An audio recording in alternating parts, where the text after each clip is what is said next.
Good morning. Good morning. It's afternoon my time. Good afternoon to you. And you as well.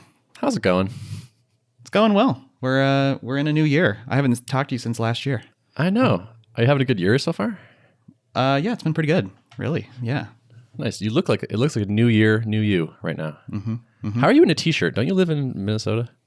I do, but you know what? This effect of living in a cold weather place is like every building I'm in is just so warm that I wear t-shirts year round because like when I'm in California, I wear more sweatshirts and stuff because no one runs their heaters. But out here, it's like t-shirt weather all the time. Okay.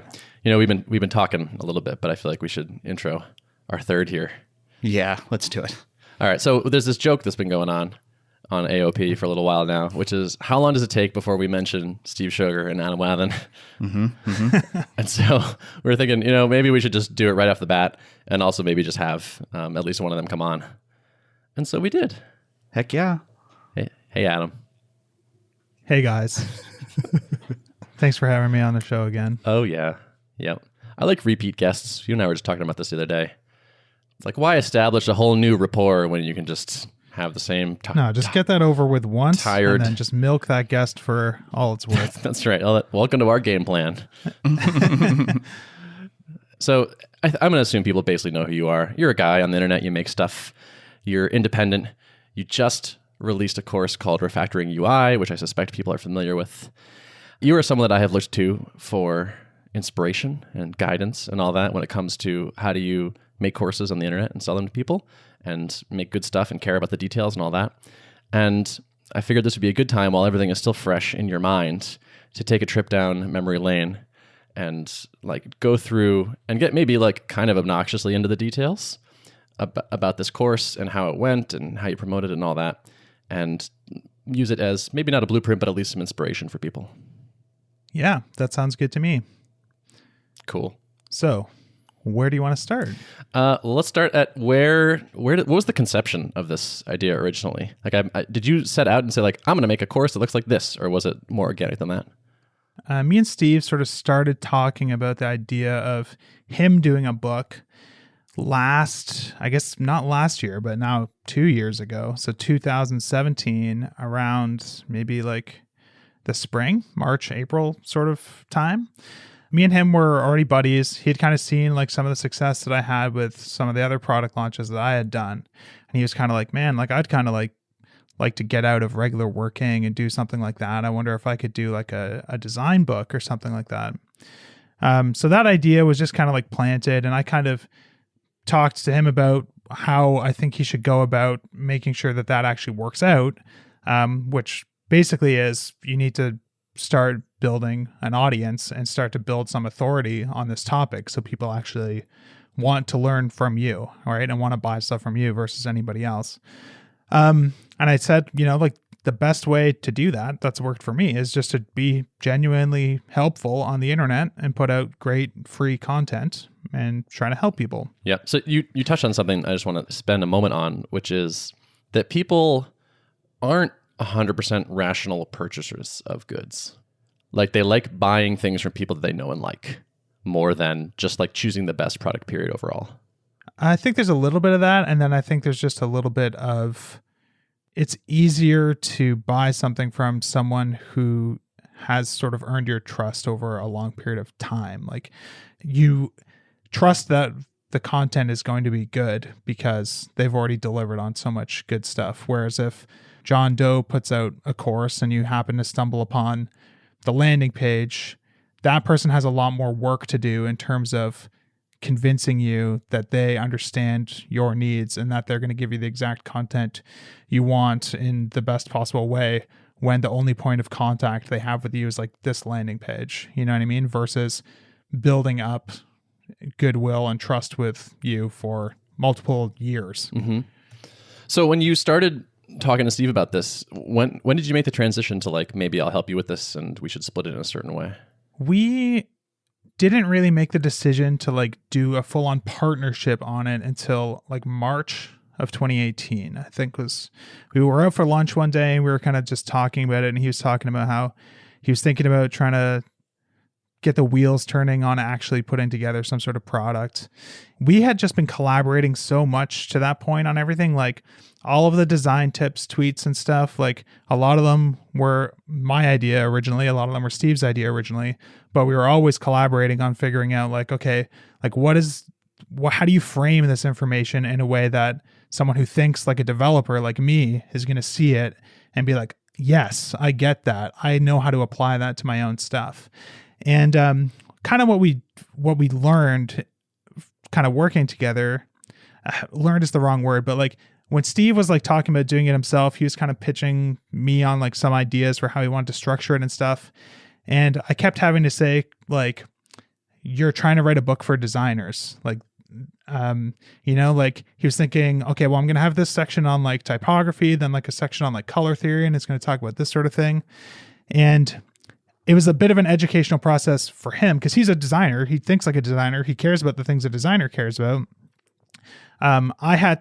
We kind of had to work together to get him into this world of understanding like what developers just aren't going to care about and what parts they do care about. And that's kind of how we just honed this like approach to all this content and making it just like super, super tactical. And as here's bad, here's good, here are the exact steps to do that. You will sort of learn about typography and color theory and stuff sort of by accident, but like we're not trying to teach you that. We're trying to teach you how to make a concrete improvement to something. We kind of like realized based on the amount of that we were working together on this stuff and kind of refining the messaging around all the existing content that we're putting together, that it was going to be hard for him to have like to succeed at it to its full potential without having someone who thinks like a developer, like heavily invested in the project to sort of work with, to try and do a little bit of that translation to figure out how do we take these design topics and kind of transform them into something that's really going to click for developers. So we kind of figured like, I think if we do it together, it's going to be more than twice as successful as it would be if either of us did it apart. And we're good friends and we love working together on stuff. So we decided to just kind of tackle it as a partnership, just like a 50-50 sort of thing. Where did the decision to focus on developers come from? Was that the original conception of the idea? I think in a lot of the sense it was because he was talking about like, okay, well, I'd like to build my audience and stuff. And I'm a developer who like has struggled a lot with design and cares a lot about design. And I don't have numbers to prove it or anything. I guess I kind of have some numbers now, but at the time I didn't really have numbers to prove it. But I just kind of had this gut feeling that there are a lot of people out there like me who have all these ideas for side projects and they want to build them. And the first thing they have to do is put some UI in the interface so that you can actually do the stuff that you want to make this tool do. And immediately you're kind of like disheartened and blocked because of like, I can't make this look like Stripe. Like, why can't I do it? And it's just frustrating. And it kind of makes you just give up on stuff, or you use like Bootstrap or something, which is a great tool, but like everyone uses it and all the sites look the same. And, you know, you want something to like look polished and professional. And I think a lot of like developers who care about stuff like TDD and clean code and stuff like that care just as much about having a polished visual interface for their products too. It's sort of this just like built-in thing where you just care about quality in all aspects, right? And when there's an element that you just can't do, it's like super, super, super frustrating. And I know that's how I felt. And I worked really hard for a lot of years to get to some baseline level of being able to make stuff look pretty good. So I just had this feeling that there's got to be a lot of other people out there like me where this is like a real pain point for them. And they would really appreciate someone creating content that would help them get better at this stuff in a way that's really designed around how they think about stuff, you know? I imagine that like once Steve and you were sharing the design-based hot tips a lot and those were getting a lot of lift, that was probably a really good signal to you guys, right? That like, okay, there may be something here. There's some interest in this. What was the trajectory like on the amount of like virality to those? Did they kind of just start taking off right away, or was it just a gradual build of more and more people noticing them and sharing them around? Yeah, it was gradual in a sense, but it was like a pretty fast sort of thing. Like, see if I can pull up, like, Steve has all those organized in like a moment on Twitter. I don't think they're organized by date or anything, but I can kind of go back and find some of like the older ones. And just to clarify to people, these are design tips in tweet form, almost always with a screenshot of a like, don't do this instead. Here are the CSS changes to go from A to B.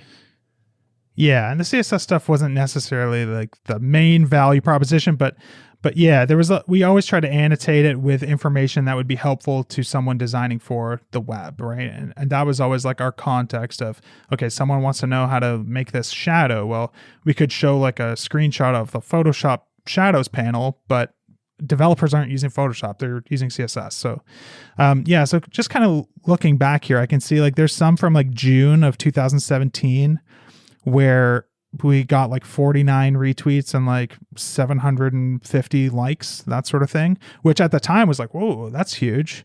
But now basically anything that Steve tweets that's a tip like this gets like at least probably 2,000 likes and like 400 plus retweets. There's one, we did this tip about like, don't be afraid to think outside the database, which I thought was a really perfect example of something that's like super targeted at like how developers design interfaces. Which is good information for me, because like this is the sort of mistake that a developer makes. Like someone who's in the data and wants to present it, like someone who's a struggling designer or learning to be a designer isn't going to make this same sort of mistake in the same way. But anyways, this tweet ended up with like 3.8 thousand retweets and 14,000 likes. It's like the biggest one by far. And that was like a real signal that like, okay, we found like one of these tips that's like, that really hits on like the developer market really specifically.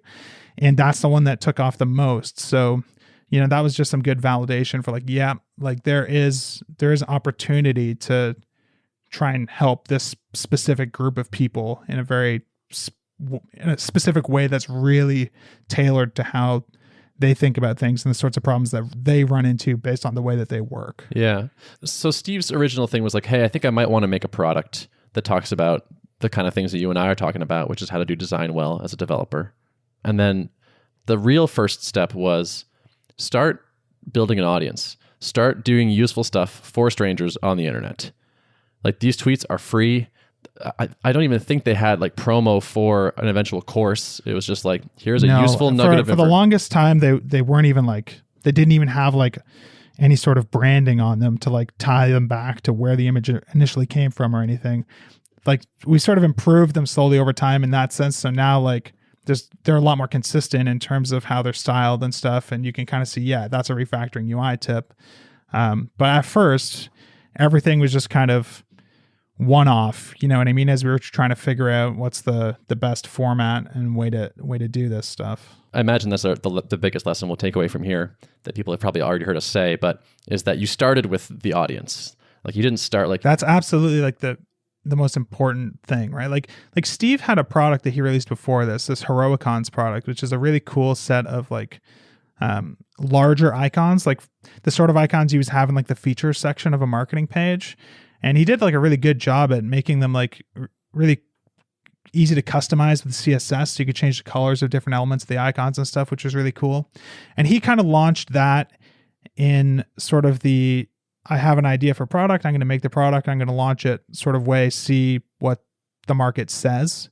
And it did okay, right? I think he's done maybe like 25 grand total on it in like the 2 years that it's been out, which is awesome for like a side thing that you just put out.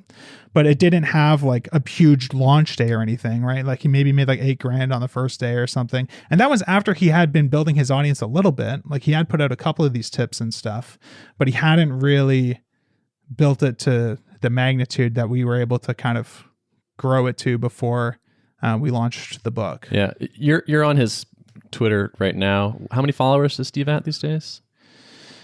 Right now, Steve is at 43,700. 33,000? 43,000. 43,000. And where was he like back in before the refactoring UI stuff and the hot tweet tips and stuff? I think he had something like 1,000 followers or something, maybe less than 1,000 at the beginning of 2017. So he's grown his like audience by like probably close to 50x by being 2 useful years. On the internet. Just by being useful. And I mean, the example that I gave in the MicroConf talk was I showed like the sorts of things that Steve was tweeting before he was really focused on building his audience. And the tweet was like, you know, friggin' Rogers trying to charge me more money for my cell phone plan or something. You know, the typical things that people just post on social media, things that everyone posts. But now he basically doesn't tweet anything unless it's like his Twitter is a source of content for other people. It's not like an outlet for his personal frustration like most people treat social media. Like he doesn't tweet anything unless it's being tweeted to be helpful to other people or, you know, to help promote the book, that sort of thing. But, you know, it's night and day difference. Like when you have when you have a Twitter account or anything like that, where you can craft it so that like the signal to noise ratio is just like really, really, really, really, really high. And people know, like when they see like Steve's avatar show up in their Twitter timeline, like, oh, this is going to be good. You know what I mean? That's sort of like the expectation that has been set now. And I think that's why, you know, the audience grew. So there's that element. Then there's just, of course, like, I think the content that we were putting out was really, really good and really helpful to people, which is why it took off with getting all the retweets and likes and stuff. Which again was really good validation. But yeah, just being as helpful as you possibly can and not souring that with stuff that's not helpful. You know what I mean? Like be helpful or be nothing. And like the ratio of just free value to promotional type of tweets, I think is like key as well. Like if half of his tweets were just like, here's a coupon code to Refactoring UI or something like that, then totally. That would probably, you know, have a negative impact on following. So and even like I've kind of been talking about, we had this idea that Steve would be working on some sort of product. He wanted to put out some sort of educational product like close to 2 years ago. At this point is when we first talked about it, but we never like talked about that in public. We never said like, keep your eyes peeled, we're going to put out a book one day, 2 years from now or whatever. It's just give people stuff for free and don't worry about trying to get money from them.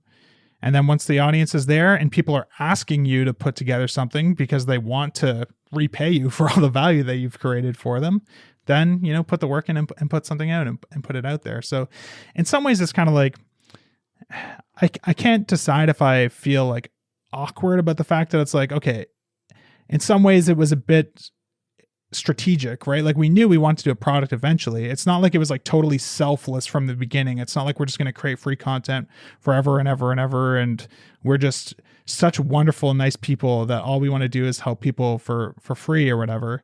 But I think it is important to get satisfaction just from seeing people get value from stuff and having people say, you know, I just applied this to my design and it really improved it. It's like, that's awesome. That makes us feel really good. But yeah, at the same time, there was like intention there to like build this audience so that it would be valuable to us at some point in some way, you know, and we didn't necessarily know exactly what we were going to make the whole time. But if you want to release products on the internet, having a big audience of people who, you know, really love what you do is the biggest lever that you could possibly have. Like there's literally no other thing that you could do that can make up for like not having an audience. Like, and the opposite is true too. If you have a huge audience of 50,000 people who think you're awesome and are so grateful for all the free stuff you've made them over the years, you can do literally every other thing wrong when it comes to marketing and launching your product, and you will still have more success, I think, than someone who does every other thing right and has no audience. Yeah, you know? I love that. Like at least financially, your results are like the number of subscribers times your conversion rate times your price. And I feel like the subscriber number is the one that you have the best shot at like really pushing. Price maybe too, if you're good at creating like a high value kind of thing. But like, especially as a new person, you're probably not going to do much better of a conversion rate than, you know, average or say. So But the subscriber one is the one you can really focus on. Like you could double or triple that in a way that you can't double or triple price or conversion rate, I think. Totally. Yeah. Also, like those 43,000 followers are an asset that Steve has created. It's not like if you started a product first and then we're like, oh, I should build an audience for this of people that know about it, then you're kind of like tying that audience to the product. And so the next thing you do maybe doesn't benefit so much from the previous work. But because these are all these people that just like and respect and have gotten value from Steve, whatever the next thing he does is likely to be that much more successful too. For sure. Yeah. It really is a crime that Steve is not on here. We're talking about him in the third person a lot. Yeah, it's okay. Is he free right now? Do you want me to message him? Yeah, I'll message him. Let me just. I feel like a jerk, especially because we just keep talking about him. Are you pinging him? I'm pinging him. Okay. Hey, friends. Hey, buddy. Can you hear me? I can hear you. Yeah, sounds like you're all wired up properly. Yeah. Are you guys mid podcast right now? We are, Yeah. and it's my fault. I'm sorry. I'm a bad host. I should have thought to invite you both. Don't worry about it. Adam and I had been talking, and so he was like top of mind, and I forgot I had forgotten half the duo. No, I'm glad you included me in this. So yeah, we just spent like 15 minutes talking about you in the third person, and so I think we could just leave all this in. I think just have your entrance be that. I think so. Cool. So Steve has joined us. Bad hosting by my part. I'll take the blame on this one, but I'm glad you're here now. Yeah, first timer. Yeah, welcome. You guys talk about me all the time. I know that makes it like extra jerky. So I'm glad we're remedying this now. So I'm gonna catch you up. Adam said that Refactoring UI is a success because of his work on it, and that the images barely mattered, and it was all the text of the book that was really valuable. That sounds about right. Yeah. No, so yeah. Does that sound right to you? Let's hear your side of the story, Steve. Yeah, exactly. Maybe I don't give myself enough credit. I never said that. No, I know. I know. The goal of the episode is to like do the whole arc of Refactoring UI, like from the beginning all the way through where you're at now. And we've talked up through basically like, okay, you've decided to do it. You and Adam are partnered up. You're putting out all these fire tweets. People are getting excited. There's like a lot of content out there. And our takeaway of that first section is mostly like focus on your audience first before you're trying to make the product and like build up that trust and goodwill. Yeah. That's what you're just recapping right now, right? Exactly. Yeah. That's where we're at. And we're also like in awe. You have the most Twitter followers of all of us, which is embarrassing for me. I bet if we added up all our Twitter followers, it would be pretty close. It seems like your tweet techniques have now changed to only tips, basically, and no like. I know I don't anecdotes. tweet that much. I haven't tweeted that much over the holiday, and I just try to only tweet like gold, like just the best possible thing possible. Steve does have more followers than all of us combined, by the way. I just checked. All right, I changed my mind. You're off the podcast. Mute this channel. And I probably did it in the shortest period of time too. Oh, I bet you did. I had about I started doing the hot tips about a year and a half ago, and before I did them, I had about 1,500 followers. So it took me about a year and a half to get to what am I at now, like 43,000. Well, okay. So it turns out that works. The Twitter account, I'm kind of like the face of Refactoring UI, but like it's Adam and I equally, right? Like even the hot tips, like I mean, like I started just doing them on my own, and they were kind of like not as good as like now they've kind of turned into this like super high quality. We put a lot of thought into them. Like it used to be like, oh, I was working on a project and I thought of this idea of like, oh, that's kind of an interesting insight, and I took a screenshot of what I was working on and tweeted it, right? And then Adam had a lot of really good ideas, and we kind of talk about them. And now I've kind of created this whole like, you know, this before and after image. It's from the point like where we first have an idea for like what a tip could be. I work on them like very passively. Like I'll have a sketch file with like all my tips on them, and I might have an idea, and I'll like maybe take a few screenshots of where I've seen this idea happen, and then you know I'm doing a lot of back and forth with that. I'm trying to figure out like what's the best way to communicate this idea we want to say, and then when it's like tip day, like I jump on a call with Adam, and we're like trying to figure out how do we phrase this.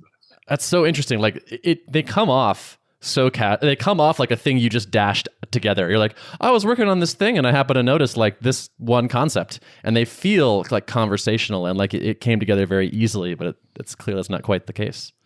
No, it's like they're like blog posts in terms of effort, right? And it's just that the medium where they're delivered is Twitter, so they have to be short, which makes it really, honestly, makes it harder. And it was way harder in the 140 character days. Like the big hack that we usually use is putting text into the image, which, yeah. Those are kind of like micro tips. You know what I mean? There's like the kind of the high level tip, and then there's like the little micro tips within the image as well. And from like birth of a tip idea to like tweeting it, it's like sometimes like 2 weeks, right? Yeah. And then from like actual time spent actively chatting back and forth and working on the actual design and writing the tip, like the days that happens, that's usually like a 3 or 4 hour process without doing anything else, just like working on that for like 3 or 4 hours. Yeah, for the most part. Like some of them are very natural, some of them just come out, right? Some of them are like, oh, I got this idea and I spent an hour on it, and you know, there's a few like that. Yep. That's an interesting thing to be aware of. Like when Adam's saying, or you're saying like be useful on the internet is a great way to build an audience, it doesn't mean like be casually, easily, conveniently useful.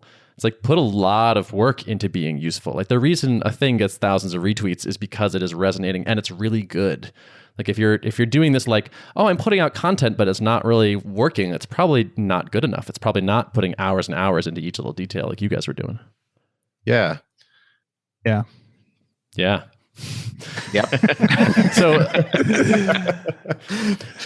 So another thing that is like hitting me as you guys are talking is it makes sense to me that you had success with this, partly because of this thing I heard, which is like what makes good co-founders or like partners in an effort, which is similar values but complementary skills. You have the designer developer pairing that I think made this thing so much better than either of you could have done on your own. I agree. That's what I was kind of getting to before. Like when we were kind of talking about doing it, the reason that it made sense to partners because we were pretty confident that it would do more than twice as good with both of us working on it than it would with either just me working on it or just Steve working on it. So, and that it ended up being, I can't A/B test reality, but I mean, it did pretty good. So, I think that probably was true. Yeah. So you're doing these tweets, the audience is building, you've got a mailing list, you've like chosen some positioning, which is like, you know. Yeah. So we kind of skipped some stuff there in terms of like, we have a mailing list. I don't know when we actually created the mailing list. I'm looking at our ConvertKit account now to see like when did we send out like the first email. October 4th, 2017 is when we sent out a first email, and that was to 3,686 people. So this part of the story that I kind of even forget about sometimes is we had this idea for Refactoring UI as like a brand and as like a website to be kind of like we were going to focus it purely on this idea of case studies where we'd have people submit their projects and we would kind of pick the ones that we think we could do the most interesting things with in terms of improvements and not rehashing stuff that we had kind of covered in previous case studies. And we were going to write up these like big in-depth posts. And our original plan was like maybe do like one a month or something, where we redesign the site and kind of explain every single change and why it works and stuff. I think we even naively said once a week, but that was at one point. We've only ever done one ever, by the way. But so we had this idea to do that, and we were like super amped about it. We were like, yes, this is, and that's where like the name Refactoring UI came from, right? Because we thought before and after we can do these like bigger examples. This will be really cool. People will get a lot of value from it. And so we put together like a page for that idea and kind of shared it out on Twitter. And we were kind of like, we're starting this project where we're going to do these case studies, where we're going to redesign people's stuff for free and kind of explain all the changes that were made. So that's what we used to build, like to start building any sort of list. And that's where we got those 3,600 subscribers from that we sent out that first case study to. Now, I don't know when we put up the landing page for that project, because certainly it probably took us a month to write that case study. So it was probably like a month of collecting emails that we got that 3,600. And I had a much bigger following than Steve at the time, and I was sharing it too. So I already had enough of a following that like kind of helped us jumpstart that mailing list, I think. And Steve was growing his following at the time. So we sent out that email. We wrote this big case study. I think it was really good to 3,600 people. And that's kind of where the mailing list started. Now, we kept collecting more emails on that kind of because we were still planning on doing these case studies. And then eventually we realized these case studies are really hard. Maybe we should try and like diversify our content a little bit. Like maybe there's ways that we can do some other stuff that's like a little bit quicker to produce. And that's where like the idea for doing these screencasts that Steve has been doing came from, which was like doing these case studies as blog posts is super, super hard because you have to try and explain every detail and they end up like being really long. Whereas if Steve can like take a design in Sketch and improve it and kind of talk through what he's doing, that's first of all, it's a way higher bandwidth way to kind of see the changes. It's sort of like more engaging and entertaining, and it's like quicker to put together. So we thought maybe we can start incorporating some of that stuff too, as well as maybe we can do like some content that aren't case studies because we had some ideas for like articles that we wanted to write. So the next piece of content that we put out wasn't until February. So we sent out that email in October with the case study. Then we sent out an email in February. So no emails between October and February with this blog post that we wrote on Medium called 7 Practical Tips for Cheating at Design, which was really just curating some of our favorite stuff from Twitter and expanding on it a little bit more with like a little bit more in-depth examples and stuff. And that ended up going out to 8,000 people. So we kind of a little over doubled the list size between October and February. And that was just people signing up because they saw like the case study and thought it was good, or ended up on the landing page because of whatever other reason. I'm not good at knowing where all this information, all this stuff comes from, or tracking it super well. So the thing that I like here, and then I'm noticing, is it's like not only are you putting together these tips that are sometimes painstaking and took a lot of work, but you're making a case study which took a month, and then it's like, how about some videos? And oh, what if we also did a like Medium post, which is rehashing some of the same content, but it's like different formats, different things, all of this like heavily invested in. Like the case study is good, the videos are great, the Medium post is what, like the top one in the top 10 Medium posts ever? Top 5. Top 5, okay, no big deal. It's number 5. So it's like, it's still just like, it's kind of a relentless onslaught of really useful, free, valuable stuff. Yeah. And I think it's not even like we did work hard on this stuff, but you can see like the gaps between when we release stuff it's not like we're doing something every week or anything like that. But when we do release something, we like really want it to knock it out of the park with it, right? And another example I've seen of someone doing this really well that I always point people to is like Wes Boss. A lot of people think of like, okay, I have this like really great premium product and I want to create these like little lead magnets to like get people on my list. You know, people use this term lead magnet, which like I fucking hate.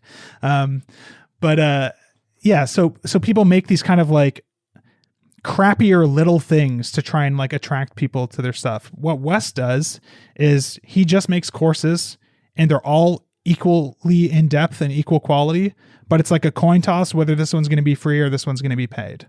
So he has like a Redux course, which is like an advanced React thing that's like super popular and super in depth and is as big and comprehensive as any of his paid stuff, but that one just happens to be free. And half his stuff is free and half his stuff is paid.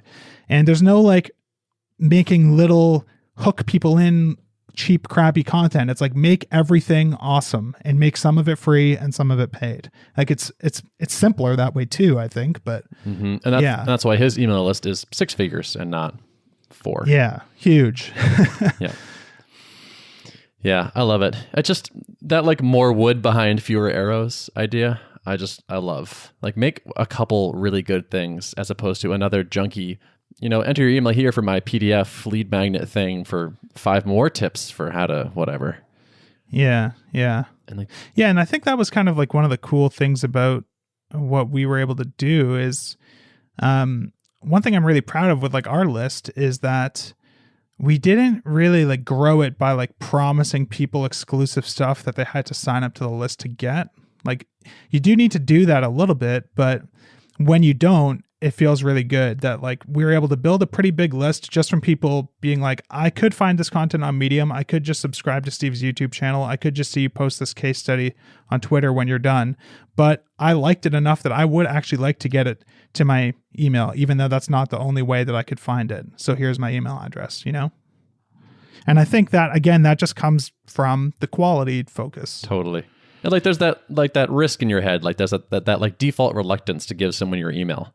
You're like, this is kind of like do I want to hear from these people? And so I think the bar to get that is higher than people might guess. Like you want to blow past that bar of like, this is so good, I need to know when the next one comes out. That's what motivates. Especially when you're making something for technical people, I think. Yeah. Because like, I mean, we That's do true. have like a bunch of mailinator addresses and stuff from all these crafty people using their disposable email accounts or whatever. But like, we're the only group of people who do that sort of thing, you know?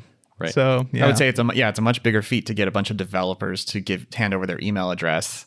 I mean, developers are known for routinely calling like opt-in newsletters spam, you know, like 100%. So, Adam and I were talking about that yesterday. Like I rarely sign up to those things. And the only time I do sign up, I feel, is like this person deserves my email. Like they just provide all this free content on Twitter or whatever medium they choose. And I kind of feel like, yeah, I owe my email to them, I guess. But then I only read the emails. Like if they do like a weekly email, I read it like maybe once a month kind of thing. It all comes back to trust, right? Building that trust. So where are we at in the saga? You started making screencasts now? So the screencast was kind of the next thing. Yeah. Those were pretty Steve unpopular, can probably right? talk more about the screencasts were like wildly popular, way more than I actually anticipated, to be honest. And like one screencast was like the front page of Reddit for a couple days. Do you want to talk about like the screencasts a little bit? As Adam said, like the screencasts kind of, we realized how much work it is to make a blog post. And I mean, the screencasts take a long time to make, but it's mostly just me making them. So Adam got a little bit of relief there. It feels easy for me, for sure. Like the original idea was I do like real time. Like if you've seen the screencasts, they're all like all this post-production, they're down to like 10, 15 minutes, right? But the original idea was that we do like a kind of a real time, like I kind of redesign it the same way that you're kind of seeing me do, but all sped up. But like it would take me like an hour to do it, right? And I'm talking through the process. And the idea of doing a screencast like that, it gave me a lot of anxiety. Like I can't do screencasts the way like you guys do. Like you guys are really good at articulating your thoughts on the fly, where the final version, what you see, it's super scripted. Like it takes me a long time to make that. And this guy does this YouTube channel called Binging with Babish. And it's like he takes recipes from like popular TV shows and kind of remakes them and talks about how to make them and shows you the recipe afterwards, right? He kind of does the same thing where it's like super, all his post-production makes it all sped up and it's down to like a nice 5-minute video. And I'm thinking that's totally how I need to do it. And then I can do the voiceover afterwards and even add some music in the background to give it like a cool feel. But they're just kind of like fun to watch, right? It's like the content, I think there's some really good insights in there that you can take away and apply to your own design. But I think for the most part is that they're just it's more inspirational than anything. Yeah. What was the subreddit that it was popular on? Was it the Oddly Satisfying subreddit? No, it was on like what's it called? Artisan videos. Oh yeah, I love that subreddit. I hadn't even heard of that subreddit before it was posted there. Yeah, Artisan videos is like experts at their craft doing it well, and like just like a video of people watching someone work who knows what they're doing, which I could totally see your screencast falling into. Yeah, it was just trending on there. Like, so I was just getting, like, I posted the video, I went to bed, and the next morning I had like thousands of views. I'm like, what is going on here? Where is this all coming from? And I couldn't figure it out. And then someone tweeted at me saying it's on Artisan videos. I'm like, oh, I've never heard of that subreddit. And I went to check it out, and there it is. I wouldn't be surprised if it were also on Oddly Satisfying, because it having watched them, it definitely is. Yeah, like, I mean, if you go to Reddit and like go to search, and I'm always curious, I type in Refactoring UI, and it's on a few. It is on web dev. It is on. Adam, you edited those, right? You did the post-production? Nope, Steve did everything. Oh, really? He did a great job. He even composed the background music. Yeah, the background himself. music is an original. I didn't know that. Beat. Yeah. That's cool. They're all like taking samples from like one of those royalty-free sites, you know. Sure. But those videos have a special place in my heart because you did one on the Tuple landing page. Yes, that's the most recent one, as in like 8 months ago. But yeah, I've been meaning to do more, but I wanted to do them in the process of when we were working on the book, but like the book took so much time to make, and I want to do them again in the new year. It sounds like things were kind of staggered, where there were periods of time where you were focusing on just creating really high quality free stuff to share around, and then like once you got really down to like creating the book content, did you have to slow down on some of that, or did you allocate like 20% of your time to doing the free stuff and 80% to the book, or what did that kind of look like? I think that the hack to that is basically you make the free content stuff from the book or stuff around the process of making the book. So just try to kill as many birds with the same stone as possible. Yeah. 100 birds, just like big rock, dead. Boulder off cliff. Yeah. So when we got like really into working on the book, we kind of switched gears to not posting as much like tutorial style content and more just like sharing behind the scenes stuff, because people really love that too. And that was just kind of our way of trying to keep our audience engaged and trying to make sure people weren't forgetting about what we were doing. Yeah, like I said, I wanted to keep doing like your Tuple one. That one was like I was kind of stressing out. I'm like, I haven't made a video in a while, and I don't know what I'm going to do next. And I think Adam just messaged me saying you should do Ben's site because it sucks. He's showing what he currently had, and it was kind of like inspired by what Adam did with the Vue.js, our advanced Vue component design course. Yeah, it was a weak ass ripoff of Adam's site. Well, I mean, that's what you got to do, right? When you don't, I struggled with that when I first started designing, and I would just steal designs, and you kind of learn your own style after a while. But yeah, okay, I forgive myself. Yeah. So I don't know if it's if it matters for the story. I think it's kind of relevant, but with like the videos.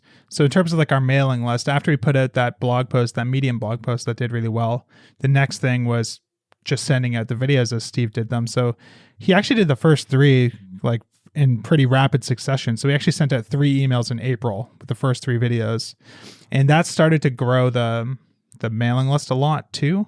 So by the time he sent out like the 3rd screencast, we were like 14,000 people on that list. When is this? That was April 26th of 2018. So that was at 14,000 people. And then 2 more screencasts after that, including the Tuple one. The Tuple one was the last one on June 14th. And by that point, we had that list up to just under 20,000 people who were just interested in getting more Refactoring UI content when it was ready. And then we announced the book on August 9th, it looks like, is when we sent out the email. And that went out to 20,037 people just saying, hey, here's a book that we're working on. And that redirected people to this other landing page where people had to sign up again because GDPR.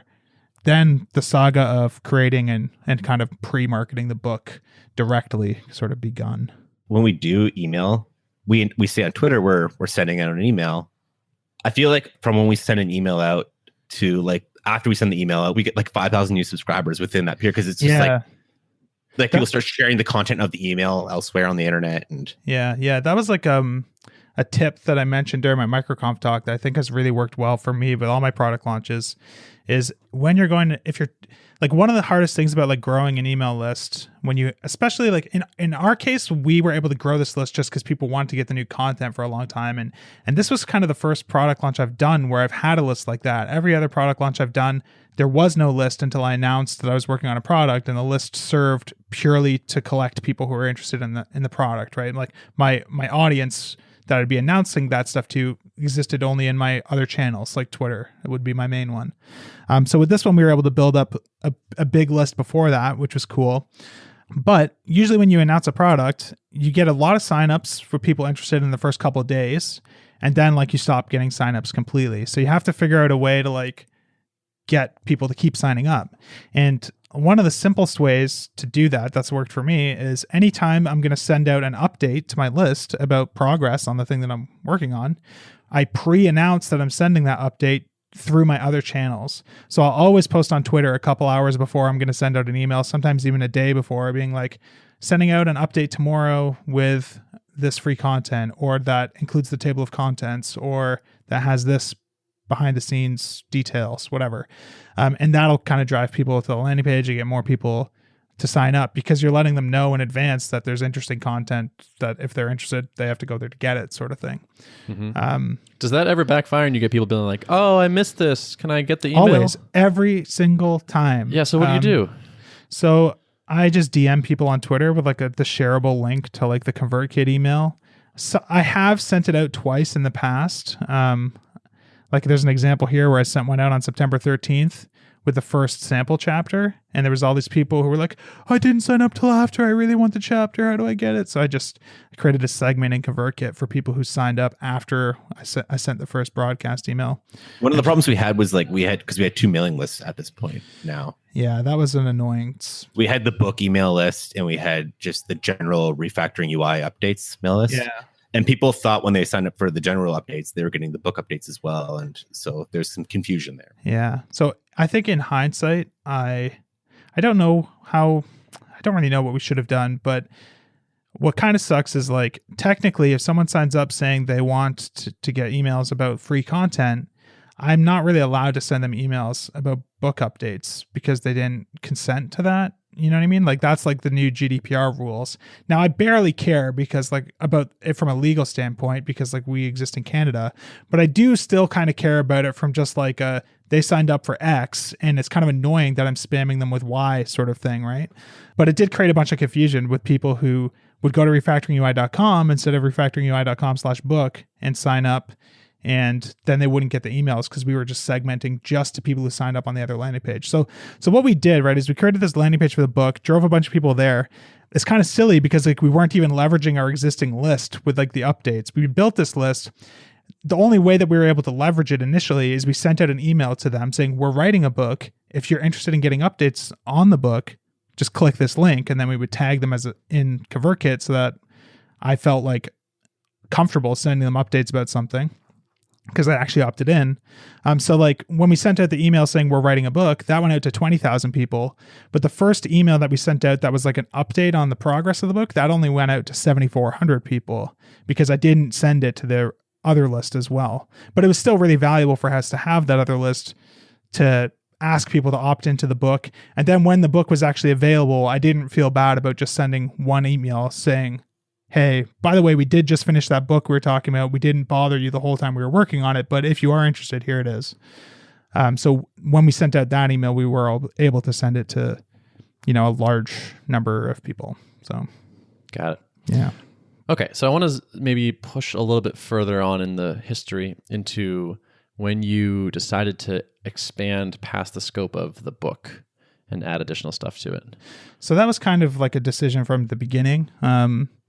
We didn't know what we would do, but there's this just problem in the world of creating digital books where there's like a market rate for a digital book, right? And this was something that we came up against after we announced pricing and stuff anyways, where people don't really want to spend more than $30 or $40 on an ebook because of what it costs to buy a paperback book at the grocery store, or what it costs to buy something on Amazon, right? And it speaks nothing to like the value of the content or the effort that was put into creating it. It's just this format commands this price no matter what the content is. And I think that's why you see a lot of people doing courses these days instead of books, because you can put the exact same information into, even if it's not like a video course, even if it's just like a course that's all text, but on like one of these online course platforms, and it's information that otherwise would have been in a book, you can charge $200 for it instead of $30. And people are like, oh, but it's a course, so I'll pay $200 for a course. The only way to really like battle that preconceived notion that people have is to figure out a way to get people to evaluate the product without being able to compare it to other stuff. And the only way to do that is by adding additional stuff that makes it no longer a book and makes it a package of things.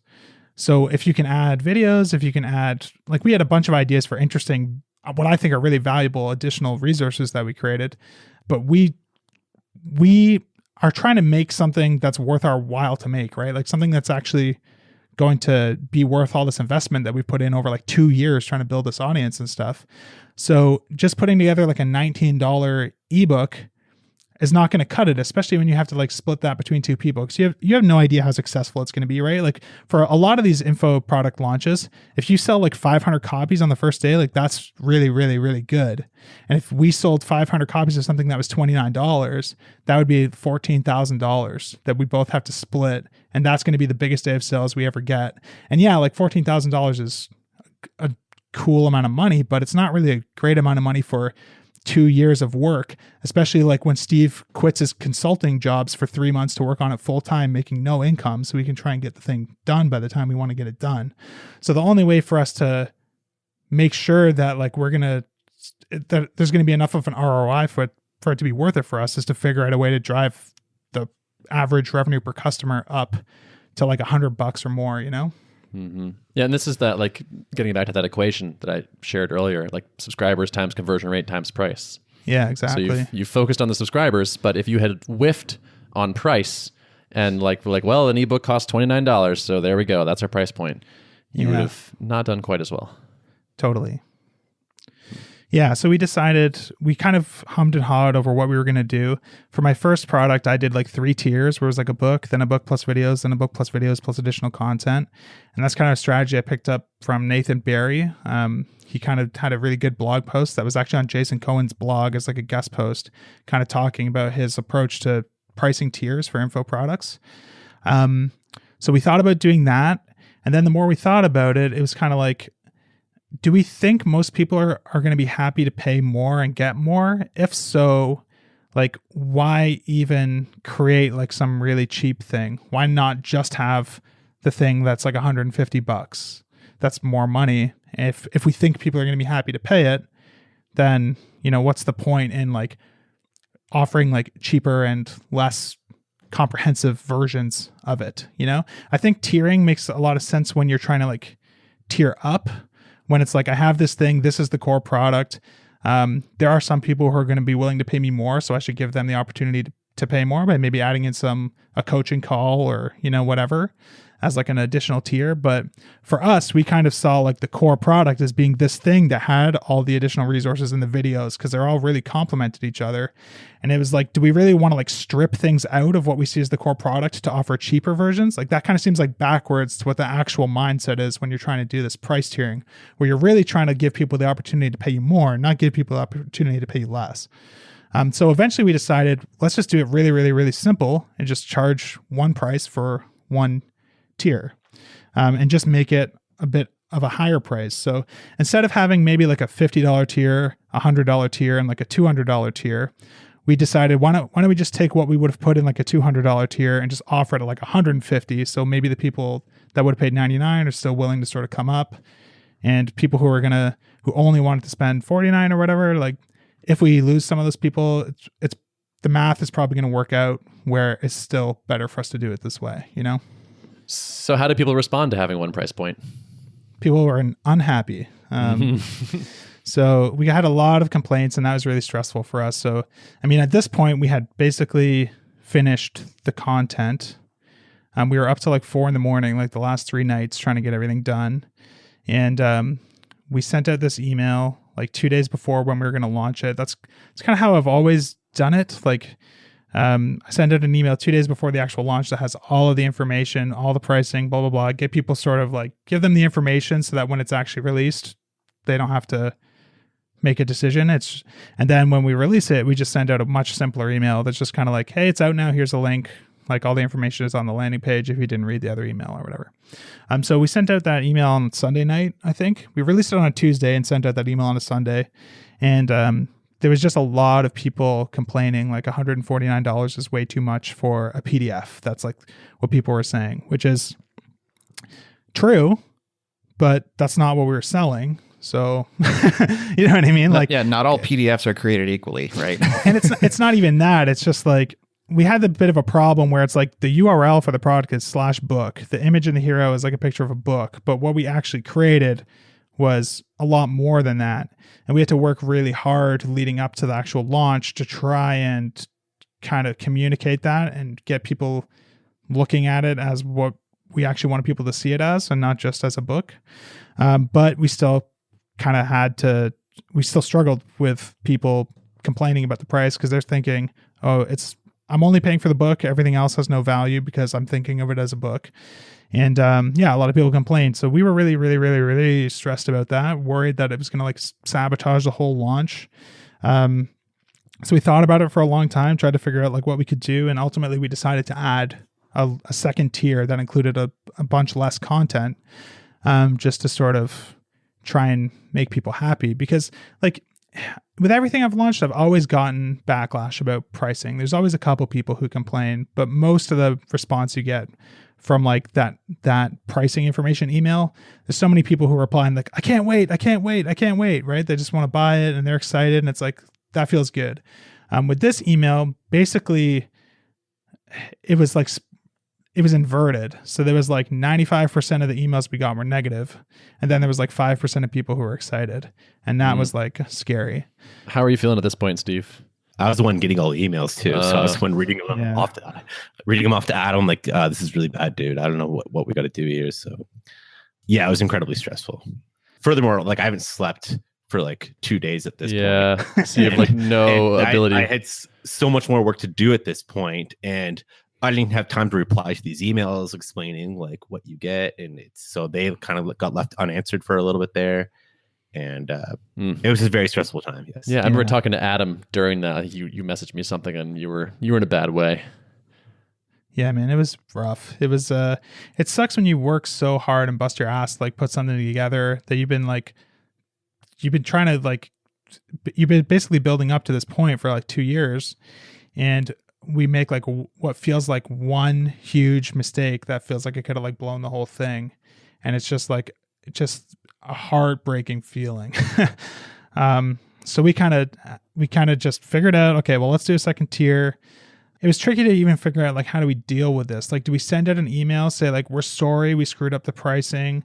So many people complained. We've offered a cheaper tier. I didn't want to do that because it just like looks so weak. You know what I mean? So instead what we did is we created like a web version of the email that we sent out so we could share it on Twitter with people who weren't on the list so they could kind of get all the launch information. And when I created that version, we just added the second tier. So anyone who saw it there saw it with the second tier. And then when we sent out the actual email saying it's available, I included more information there than I normally would and just kind of reiterated the 2 pricing tiers and just kind of said, we've created 2 packages, blah, blah, blah.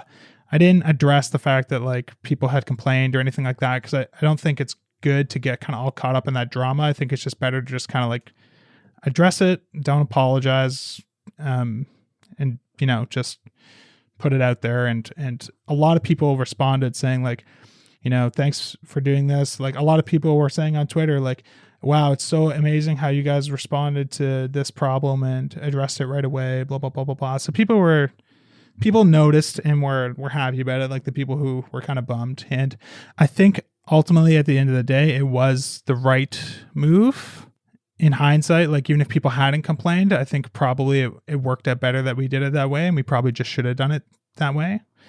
But yeah, we can kind of get into more of the effects of that and stuff like that. I know a little bit of the ending of the story, so I'm actually eager to get to that point. So you offered people this choice and said, okay, we've heard you. There's been a lot of, or you didn't quite say this, but in your minds, there's a lot of complaints about the high price. Let's offer a low price option. And then when you gave it to people, what happened? Everyone still bought the high price one, which is great. I think that just speaks to the fact that we sent out that email with the launch details to 34,000 people, which is like way bigger than any other list I've had when I've announced something. So everything is going to be amplified. First of all, like all the negativity is going to be 8 times more than I would have gotten, even if it's the same percentage. And then I think the other thing that made that work is just, I think psychologically, like this is just my gut feeling, but if you at least give people the choice to pay you less, when they pay you more, they feel like they did it because they decided to, not because they were forced to. Mm-hmm. So I think that helped too. Just brains being like kind of irrational as usual. Yeah. Anything else you wanted to say on that? I don't think so. Like we sent out in total 1, 2, 3 update emails that all included like a free book chapter, and we pre-announced all those to help continue to grow the list. And then we sent out the launch email and then sent out the email saying it's available 2 days after that. So on December 11th, we sent out that email. And then you also did launch pricing, like the prices now are discounted over what they eventually will go to. Yeah.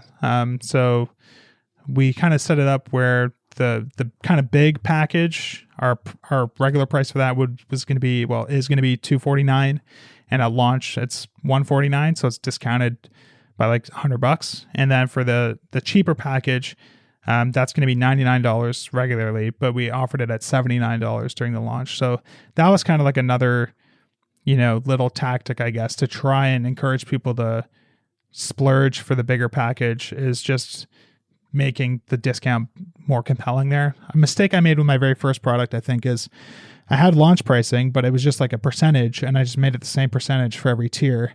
And like, that's like the most obvious, simple thing to do. And then in hindsight, a few months down the road, I did like a Black Friday sale, and I thought about it again, and I was like, if I want people to buy like the more valuable package, like why don't I try and make that more compelling than the other ones?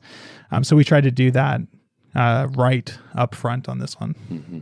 So it's the moment of truth. How many subscribers did the launch announcement go out to? So the email that we sent out saying like it is on the internet, you can buy it now, that went out to 34,290 people. And we sent that to both lists. So the people who just signed up for the book and the people who signed up for general updates. And those they're not really separate lists, right? Like any duplicates would have only got the email once because it's just two different segments in the same app. But so that was the combined group of people who had entered their email into both places. Gotcha. And so as of today, and so that was, it's been a couple weeks now? December 11th. And it's January 3rd just now. over 3 weeks. Just over 3 weeks. Okay. And so how many total purchases since then? Total purchases, 6,000. And I'm waiting for a refresh here because I haven't refreshed this page today. But I don't think we would have got over to the next 1,000. 6,802 sales. That's pretty nice. So that's, what was that, 20% or so? Of that full list, yeah. And not all the sales came from the list. The email list is over 40,000 now, just from people who are signed up to get like the free previews on the website who didn't hear about the book till after, or who weren't really interested until they started seeing testimonials from people and stuff. How many people bought the cheaper one? So the cheaper one was purchased by 1,459 people, and the more expensive one by 5,306. And then we also had 38 sales that were team licenses, just like higher priced packages for companies who wanted to give access to everyone. Mm-hmm. So definitely overwhelmingly the more expensive one got purchased. Yeah, especially in terms of revenue, right? So like 21.5% of all sales were for the lower tier. But revenue-wise, it was only 12% of all revenue. So even though it was like a quarter of all the sales, it was closer to 10% of the actual revenue. That's so interesting. And so just because I've got you here, what's the total number at these days, all said and done? So the total number is at $911,305 US. Oof. Congrats, you guys. Which is nice. It's nice being in Canada too.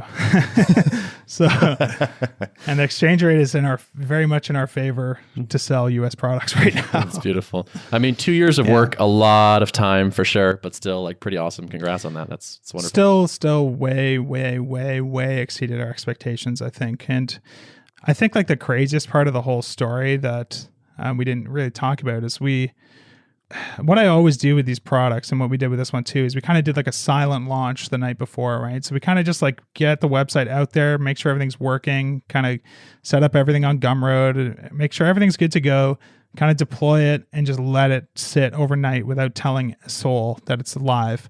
And by overnight, I mean in this case from 4:30 in the morning till 8 in the morning, because that was the time period that we slept that night.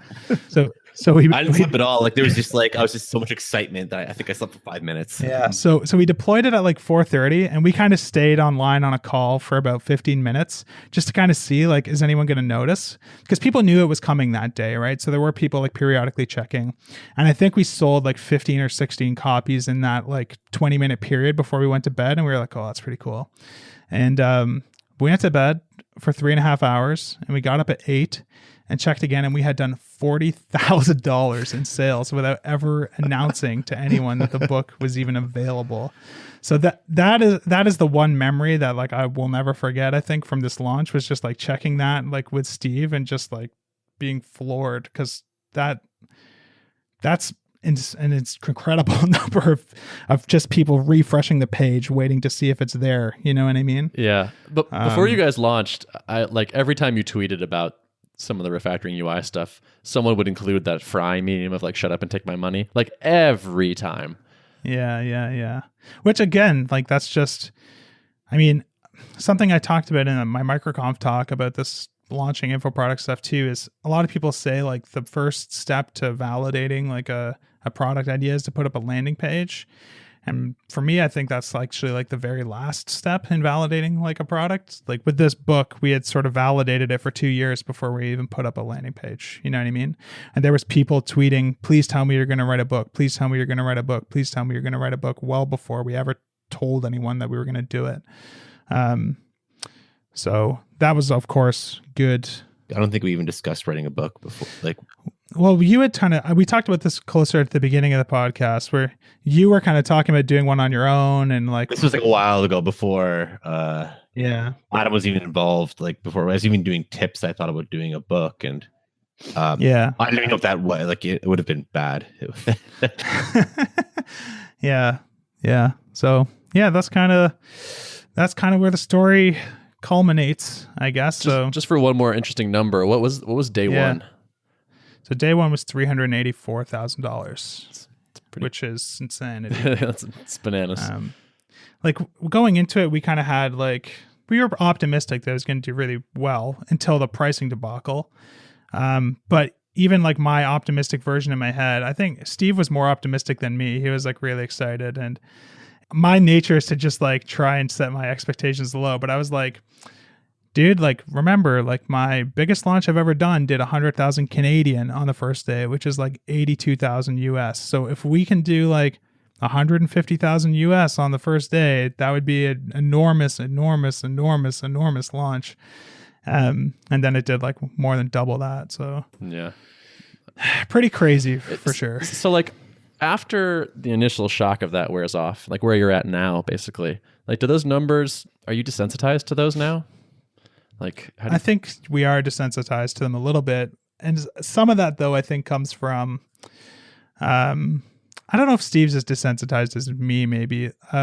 There's two elements to it, I think, and maybe Steve can pitch in with kind of what he thinks. But for me, it's like we have a bunch of that money like in our bank account, but we don't actually have it individually because we're terrified to touch it until we talk to our accountant and make sure that we don't remove it in some tax disadvantaged way. You know what I mean? So that's just kind of sitting there until we meet with the accountant next week. So it still kind of feels like off limits money. And then I think the other thing for me is like, I have had like 3 really successful product launches before, and I'm sort of in a place where I own my time and I have like the freedom and flexibility to work on the things that interest me. And, you know, I still put out new stuff. I still do sales and try to make money and stuff like that. But for the most part, I feel like very financially like independent in a sense. Like I feel like I get to do what I want with my time. And it just so happens that what I like doing with my time also helps make me money and is stuff that's valuable to the community. But again, like my Monday to Friday, 9 to 5 is like, I come into my office and that's like a really exciting period for me. Cause it's like, I get to come in here and do what I want, what I'm excited about. And for Steve, like you were working, like doing contracting stuff, which you enjoyed, you had a good setup, but like, this is like your first time sort of experiencing that, like, wow, like this moment of freedom, you know what I mean? So like, I think what's awesome for you is you kind of get this like feeling now that I got when I launched my first product. And I'm like excited for you because of that, because it was like such an amazing feeling to feel like, oh my God, like I don't need to do what someone else tells me for money anymore. I don't think it hit me in quite the same way, because I remember when you're like, this is maybe just the optimistic me and pessimistic you, but I remember when you were launching your first project and talking to you when you were launching Refactor to Collections. and you told me your expectations, and I'm like, oh, those are really good, and but then it exceeded your expectations, and then you're like, wow, I actually have freedom now, right? Yeah. Where I had a little bit of expectation going to this one. Like you were expecting to sort of get your freedom from it. Yeah, in some way or another, right?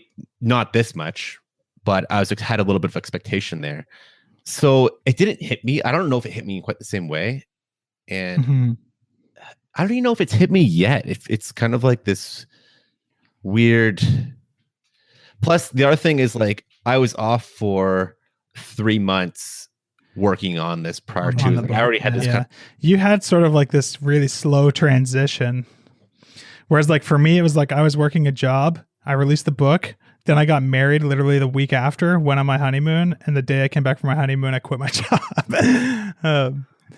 I mean, it's still very exciting. I don't want to like take it for granted, but it's hard to like. Yeah, I think it might hit you more slowly as you get to like the springtime, and it's like, man, I've just kind of been doing what I enjoy.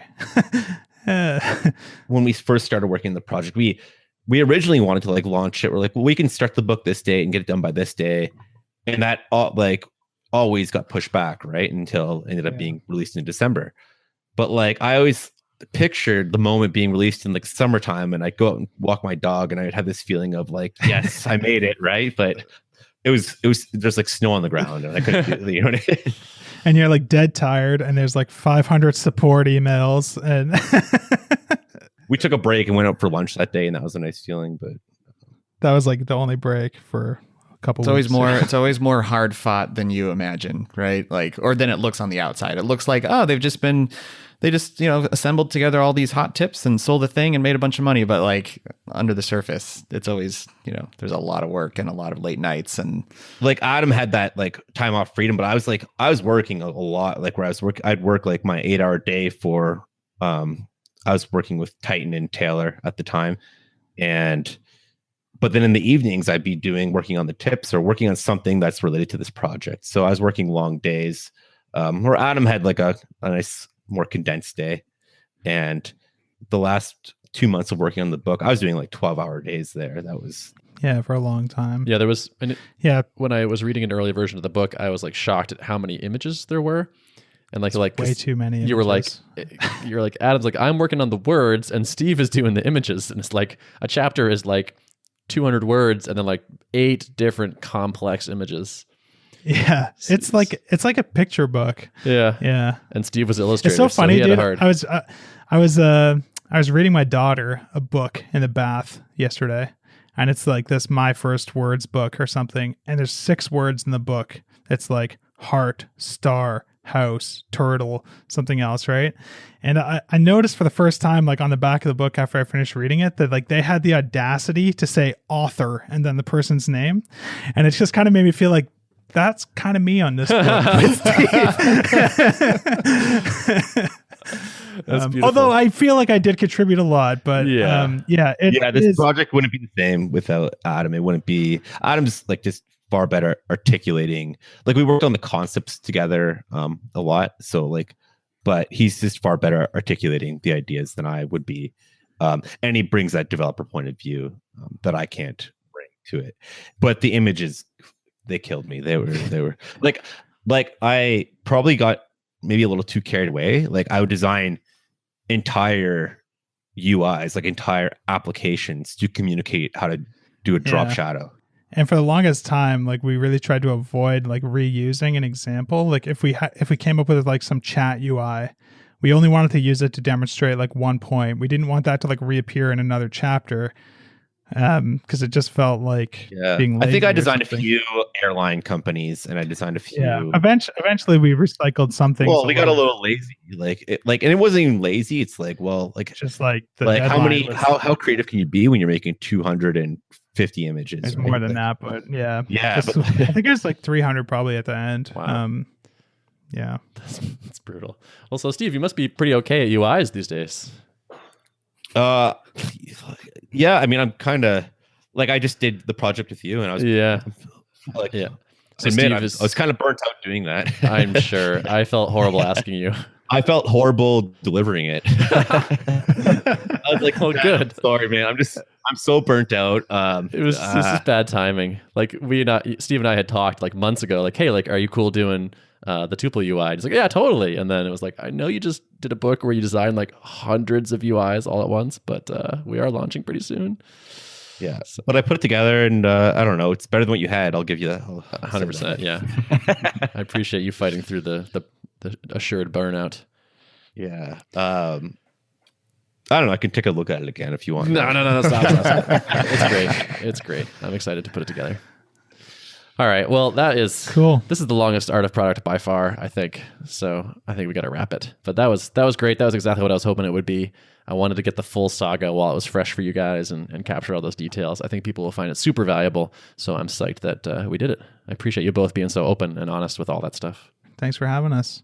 I hope people who are interested in doing this sort of thing keep their expectations reasonable. You should be very, very, very, very happy and excited to do a $20,000 launch. You know what I mean? Like, that's huge. When I did my first book, it did $24,000 on the first day or something. And I remember even when I did like the first $2,500, I was like shaking. I couldn't even believe that it had made that much money. It was so obviously we had like a really incredible launch, way bigger than I ever expected and way bigger than I ever expect to ever have in anything I ever do again. But don't ever go into any of these things feeling like if you have to get this sort of level of success for it to be a success, because you don't. Yeah. I appreciate you saying that. I was telling you the other day, it's hard to make an info product when you're friends with Adam Wathan because the numbers they all feel ridiculously small. But you do it well, so you deserve it. Both of you. Thanks. Thank you. All right, guys. Thanks for being on. It's great to talk to you. Thanks. Thanks, guys. Art of Product show notes, Mr. Derrick. Can be found at artofproductpodcast.com. How about that? Thanks for listening. Thanks. Bye-bye.